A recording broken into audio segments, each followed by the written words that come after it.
मैं देख रहा हूं आजकल मर्दों की निगाहें भी शादी के कुछ सालों के बाद दूसरी तरफ हो जाती हैं और औरतों का भी मिजाज ख्यालात ये थोड़े से बदल जाते हैं आज के माहौल के एतबार से। और मोबाइल ने तो ऐसा कर दिया कि बीवी और शौहर साथ में हैं फिर भी दूर हैं, बैठे हैं साथ में फिर भी दूर हैं। बीवी अपने मैके वालों से, सहेलियों से, बहन से, भाई से, माँ से फ़ोन पे लगी है। शौहर अपने दोस्तों से, पहचान वालों से, कारोबार वालों से, उनसे फ़ोन पे लगा है। जब थक जाते हैं तो इसका मोबाइल इसने साइड पे रखा, उसका मोबाइल उसने साइड पे रखा और सो गए। किसी कहने वाले ने बड़ी प्यारी बात कही है, हम साथ तो होते हैं पास नहीं होते। हम साथ तो होते हैं पास नहीं होते। और डॉक्टर इकबाल ने तो बहुत पहले कह दिया था, है दिल के लिए मौत मशीनों की हुकूमत। ये मशीन है मोबाइल, ये क्या है दिल के लिए मौत मशीनों की हुकूमत। एहसास और मुरव्वत को कुचल देते हैं आलात। एहसास को भी ये आलात खत्म कर देते हैं और मुरव्वत को भी। मैं आपको बताऊं मुरव्वत कैसे खत्म करते हैं, एहसास कैसे खत्म करते हैं। हमको तो मालूम है, कोई मिलने के लिए आता है, सामने बैठा हुआ है और फोन आ गया, हम लगे उससे बात करने के अंदर। ये मोबाइल है ना, मशीन है ना, हम बात करने में लगे, बेचारा सामने बैठा हुआ आधे घंटे से, उसको टाइम ही नहीं दे रहे। एहसास ही नहीं है, एहसास ही नहीं है।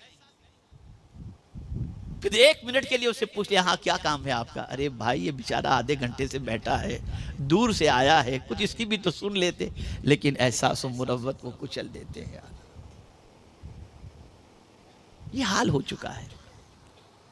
और ये बात मेरी जहन के अंदर महफूज कर लें, जितना ये सोशल मीडिया, इलेक्ट्रॉनिक, ये सारी चीज़ें जितनी बढ़ती जाएंगी, बेचैनी उतनी ही बढ़ती चली जाएगी, बेकरारी इतनी ही बढ़ती चली जाएगी। तो आइए मैं आपको समझाता हुआ चलूं। मेरे प्यारे आका सल्लल्लाहु ताला अलैहि वसल्लम के प्यारे दीवानों, आज के माहौल के अंदर शौहर की पोजीशन ये हो जाती है कि 2-4 बच्चे की बीवी अगर मां बन गई तो निगाह कहीं और चली जाती है, ताने शुरू हो जाते हैं, किसी की तारीफ शुरू हो जाती है। और फिर बीवी अगर कोई बात करे तो चिड़चिड़ापन पैदा होता है, क्या तो दिमाग खराब करती रहती है, ये मेंटलिटी हो जाती है। और इसी बीवी की सहेली अगर आ जाए और बात करे तो ऐसे मुस्कुराकर बात करते हैं जैसे जिसकी कोई इंतजार नहीं। दूसरी औरतों से मुस्कुराकर बात और बीवी से बिल्कुल चिड़चिड़ाहट। ये सारी चीजें मुआशरे में पैदा हो रही हैं। वजह क्या है? इस रिश्ते की अहमियत को लोगों ने नहीं समझा, इस रिश्ते के तकद्दुस को लोगों ने नहीं समझा। मैं आपको एक ऐसा बुनियादी दस्तूर अता करता हूं कि अगर शौहर और बीवी, मर्द और औरत अगर इस दस्तूर को पेश नजर रखें और अपनी लाइफ को इस तरीके से गुजारें तो कभी जिंदगी के अंदर इंशाअल्लाह प्रॉब्लम नहीं होगा। पहली चीज, बीवी अपने पल्ले 2 बातों को बांध ले, सिर्फ 2 बात अर्ज करूंगा, और शौहर भी अपने पल्ले 2 ही बातों को बांध ले।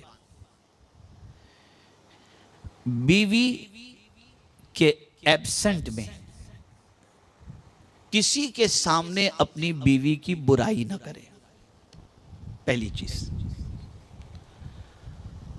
दोस्त हों या अपने घर वाले हों या अपने रिश्तेदार हों, अकेले में कभी किसी के सामने अपनी बीवी की बुराई बीवी के पीठ पीछे कतई तौर पर न करें। रिश्तेदार हैं, घर वाले हैं, मेरी बीवी तो ऐसी ये करती है वो करती है, कभी भी नहीं। और इसी के साथ जब कई लोग साथ में हो और बीवी भी हो तो बीवी की कोई बात बुरी भी लगे तो सबके सामने बीवी को जलील ना करें। ये बहुत अहम टिप दे रहा हूं।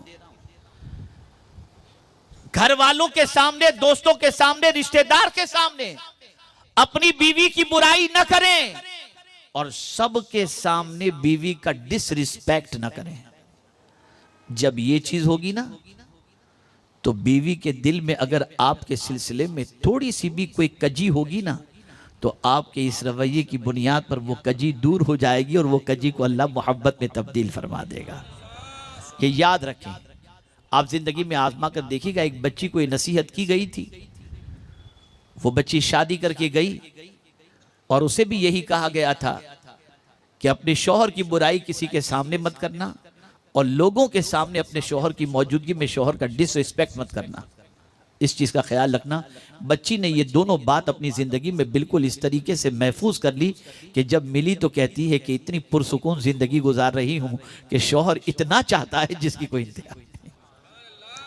अब आप तो बैठे तो बस शो शुरू कर दिया, 4-4 बजे आता है, तवज्जो देता नहीं है। अब ये सारी चीज़ें आप करेंगे तो शौहर के दिल में आपकी मोहब्बत कहाँ से पैदा होगी? और ये हदीस शरीफ से साबित है। ख़वातीन हुजूर के सामने बैठ करके अपने अपने शौहरों की तारीफ करती थी। एक मर्तबा ऐसा ही मामला हुआ, एक औरत ने अपने शौहर की तारीफ की, मेरा शौहर ऐसा। दूसरी ने अपने शौहर की तारीफ की, वो मेरा शौहर ऐसा। तीसरी ने अपनी तारीफ की, मेरा शौहर ऐसा। चौथी ने अपनी तारीफ की, अपने शौहर की तारीफ की। ये हुजूर के सामने सब तारीफें होती थी। और फिर एक खातून ने अपने शौहर की तारीफ में कह दिया कि मेरा शौहर तो ऐसा कि जिसने मेरे कान को सोने से लाद दिया, मेरी गर्दन में सोना इतना डाल दिया कि मेरी गर्दन झुक गई, मेरे पैरों में इतना सोना, मेरे हाथों में इतना सोना, मुझे इतना खिलाया कि खिला खिला करके मेरे बाजू जो है वो चर्बियों से भर गए। जब इतनी सारी तारीफ उसने की तो फिर सरकार सल्लल्लाहु अलैहि वसल्लम ने भी अपनी अज़वाज से फरमाया, तुम्हारे लिए मैं इससे भी बेहतर हूँ। और यही वजह, खुदा की कसम एक शेर पेश करूंगा तो पता चलेगा हुजूर अपनी बीवी से कितनी मोहब्बत करते थे। एक शेर पेश करता हूं, और ये शेर किसी और ने नहीं, उम्मुल मोमिनीन हजरत आयशा सिद्दीक़ा ने कहा है, मेरे हुजूर की शान में कहा है, मेरे हुजूर की शान में कहा। अल्लाहु अकबर। आकाए करीम सल्लल्लाहु अलैहि वसल्लम के हवाले से उम्मुल मोमिनीन हजरत आयशा सिद्दीक़ा रज़ियल्लाहु ताला अन्हा कहती हैं, अपनी सहेलियों से भी नहीं, सूरज को देखकर कहती हैं, सहेलियों से नहीं, सूरज को देखकर कहती हैं, ऐ सूरज, तू तो सुबह को निकलता है, सारी कायनात को रोशन करके शाम को गुरूब हो जाता है, लेकिन मेरा सूरज ऐसा है कि रात को निकलता है और पूरी कायनात के दिल को मुनव्वर मुजल्ला कर देता है। ऐसे ऐसे अशार हैं उम्मुल मोमिनीन के सरकार की शान में कि आदमी अगर उसको पढ़े तो पता चले कि मियाँ बीवी की मोहब्बत कैसे होती है। अब ये सीरियल और हिस्पीरियल और ये सब हीरो और ये जीरो वगैरह क्या है इसके अंदर? इनको देख के तुम्हें क्या मिलेगा? अय्याशियां मिलेंगी, बाइक पर चिपक कर आवारा गर्दी करते हुए मिलेंगे, कार के अंदर छुप करके किनारे लगाकर बोसो किनार करते हुए मिलेंगे। यही सब वहां से सीखेंगे और ये करेंगे। लेकिन हुजूर की सीरत अगर पढ़ेंगे तो सही मोहब्बत का तरीका मेरे आका की जिंदगी से आपको मिलेगा। लेकिन पढ़ना ही नहीं है तो क्या करेंगे? ये टिप लेकर के जाओ, अकेले में मियां बीवी खूब तू मैं करो अगर कोई बात है तो, लेकिन किसी के सामने एक दूसरे की इंसल्ट ना करो। ये चीज जहन के अंदर बिठा लो। रिस्पेक्ट दो सबके सामने अपनी बीवी को, रिस्पेक्ट दो सबके सामने अपने शौहर को, और दोनों के एब्सेंट के अंदर किसी के सामने अपनी बीवी की या अपने शौहर की बुराई बयान मत करो।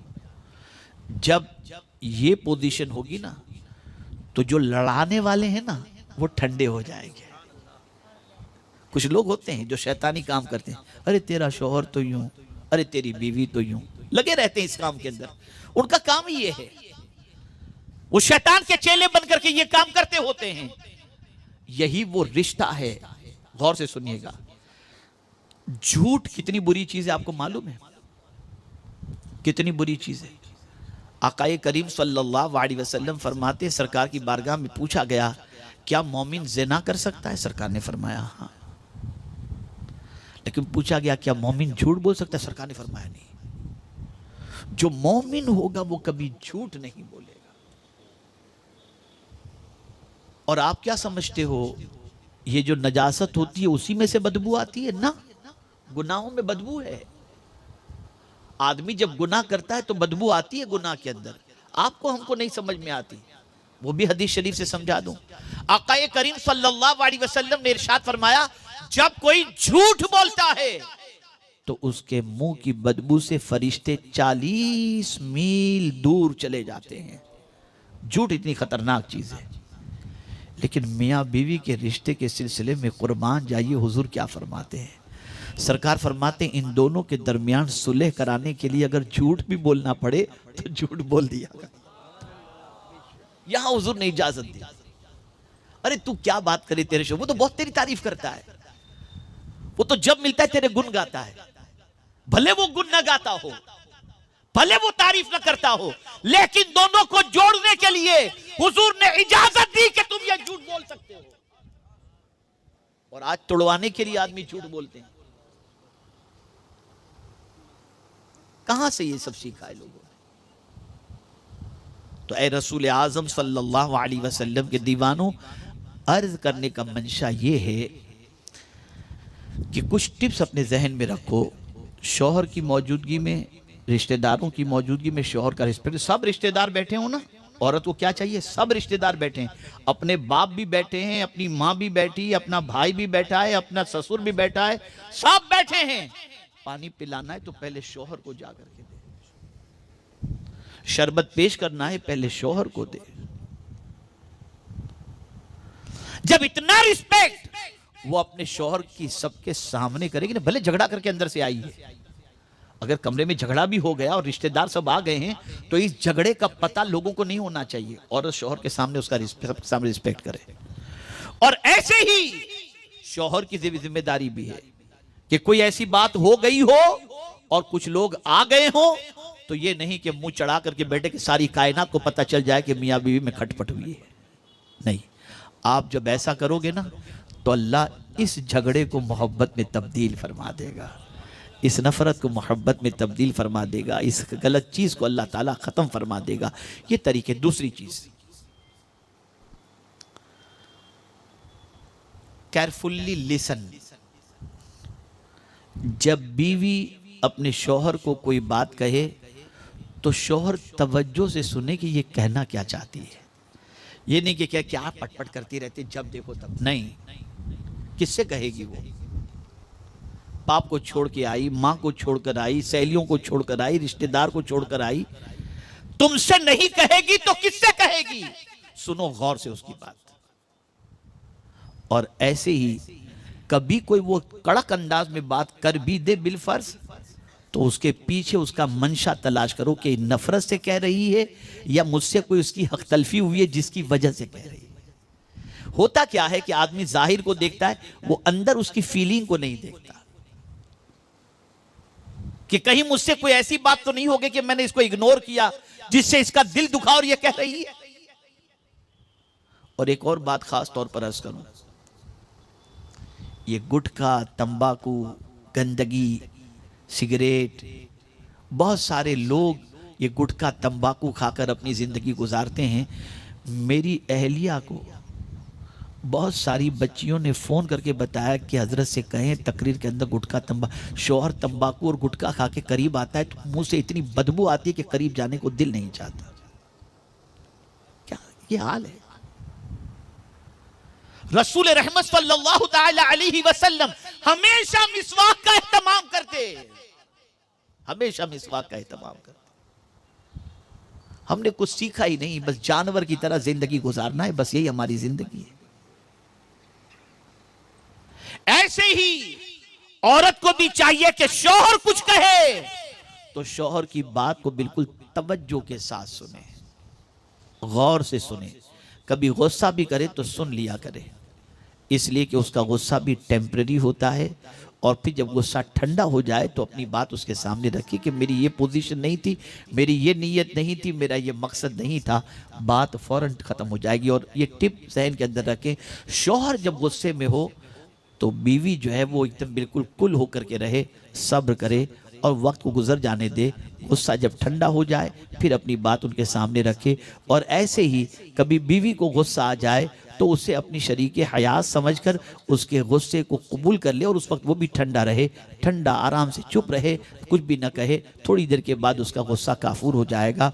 और याद रखें, ये भी रसूल आज़म सल्लल्लाहु अलैहि वसल्लम की हयात तैयबा से हमें मालूम होता है। सरकार फरमाते हैं, सरकार सल्लल्लाहु अलैहि वसल्लम हज़रत आयशा सिद्दीक़ा रदी अल्लाह तआला अन्हा को पेट नेम से भी पुकारते थे।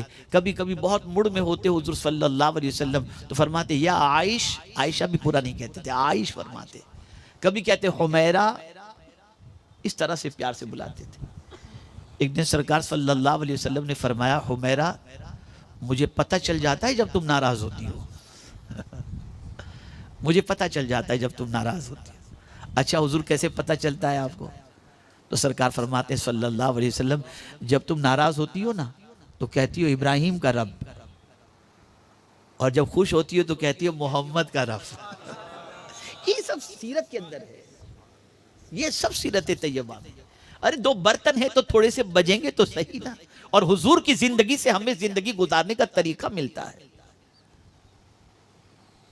हमने सीखा ही, पढ़ा ही नहीं हुजूर की जिंदगी से। और मुझे अफसोस के साथ ये कहना पड़ता है कि मेरी एक किताब है तोहफे निकाह, जिसके अंदर निकाह का मकसद, मियाँ बीवी के हुकूक, मेहर के हवाले से, फिर अल्लाह न करे अनबन हो तो कैसे आपस के अंदर मामलात हल किए जाएं, इसके मुतालिक एक किताब मेरी तोहफे निकाह है, जो इंग्लिश में, उर्दू में, हिंदी में, गुजराती में, सब में है।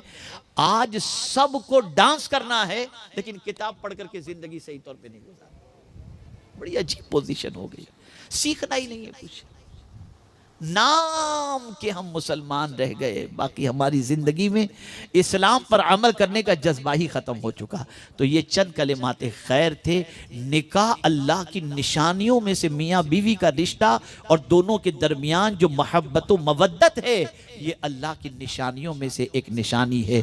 तो मेरे प्यारे आका सल्लल्लाहु तआला अलैहि वसल्लम के प्यारे दीवानों, इस रिश्ते को पायदार बनाओ, इस रिश्ते को रसूल आज़म सल्लल्लाहु अलैहि वसल्लम की सुन्नत व शरीयत के मुताबिक निभाने की कोशिश करो और निकाह को आकाए करीम सल्लल्लाहु अलैहि वसल्लम की सुन्नत के मुताबिक अदा करने की कोशिश करो। इंशाअल्लाह अज़ीम अल्लाह दोनों जहां की बरकतें अता